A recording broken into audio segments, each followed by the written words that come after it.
para o planejamento das cruzas, né? O planejamento das cruzas é outra coisa que faz muita diferença, né?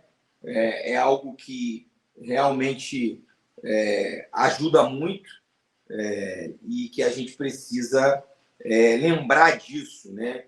Eu já vi casos aqui de pessoas que, às vezes, conversando com a gente, não conseguem entender. E esse planejamento, mais uma vez, né?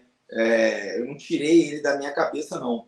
Eu realmente fui pescando ele justamente dos participantes aqui da live, né? Dos Top of Mind, por exemplo, dos criadores do Brasil. Eu fui olhar como eles faziam.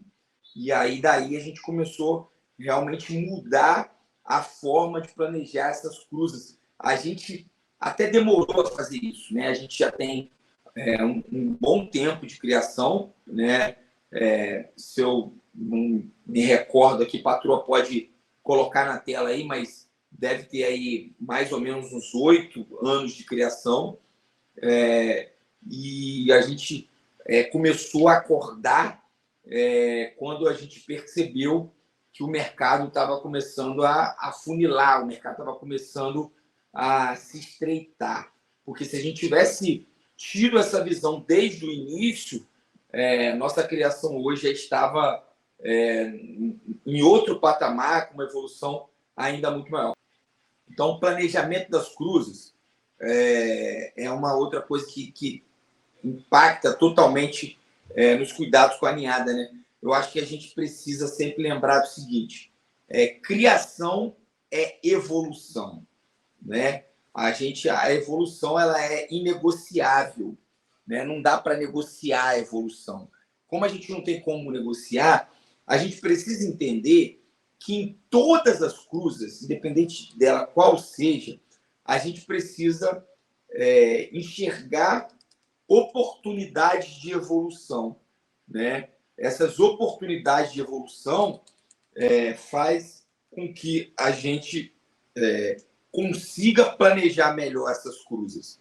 Então, a gente tem que olhar ali dentro daquela cruza o que efetivamente a gente está buscando de evolução dentro do plantel, né? E olhando isso, a gente consegue tomar ali a melhor decisão, né? Qual correção nós iremos fazer em cada cruza, né? Quando a gente pensa assim, quando a gente age assim, quando a gente se planeja assim, quando a gente executa assim, a nossa criação começa a realmente seguir o caminho que tem que ser seguido, né? O caminho profissional, o caminho de evolução constante, né? As cruzes não podem ser feitas por fazer, né? Porque aí a gente cai naquele balaio de ficar todo mundo igual e aí a gente começa a realmente ter cada vez mais dificuldade na comercialização dos filhotes, né?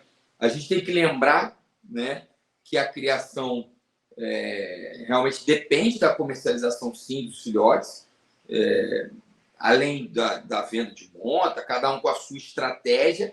Eu costumo dizer que não tem muito caminho certo, caminho errado, mas tem caminhos diferentes que, de repente, vão te encurtar a distância para onde você quer chegar ou demorar mais. E aí a gente precisa ter esse planejamento muito claro, fazer essas cruzes, sempre tentar dentro de cada cruza pensar algo que evoluiu ali a tua criação, né? Tirar ali as tuas escolhas e mesmo assim vocês vão ver que os seus filhotes vão ficar cada vez melhores e isso vai ser reconhecido pelos potenciais clientes, né? Independente de quais sejam, né? As pessoas vão começar a olhar a tua ninhada e olhar a tua criação, olhar o teu plantel de forma diferente, né? Então, assim, o maior reconhecimento que a gente tem é quando as pessoas que estão à nossa volta, as pessoas que nos cercam, conseguem identificar essa evolução, né? Uma coisa que eu fico muito feliz aqui, quando a gente recebe visita, principalmente, assim, eu acredito que quando a gente recebe visita do pet, do leigo, e ele te dá um depoimento, como a gente hoje já consegue ouvir aqui, né, de diferença dos cães, pelos cães que ele, dos canis que ele já visitou, das criações por onde ele passou, isso faz muita diferença. Por quê? Uma coisa é quem cria, que já tem um olhar um pouco mais afinado, pode não ser tão afinado, mas já tem o olhar mais filtrado do que o pet. Quando o pet consegue identificar, quando o pet consegue ver a homogeneidade dos teus cães, a homogeneidade da tua ninhada, isso você consegue cada vez mais ir se posicionando dentro do buddy game, né? Porque dentro do buddy game, o buddy game hoje ele tem, né? Tem esse espaço ainda, tem muito espaço. Você só precisa se encaixar dentro dele, só precisa ser reconhecido. O Wendel Couto, um abraço, falando aí que é a melhor live das segundas-feiras, né? Um abraço, Wendel, tamo junto.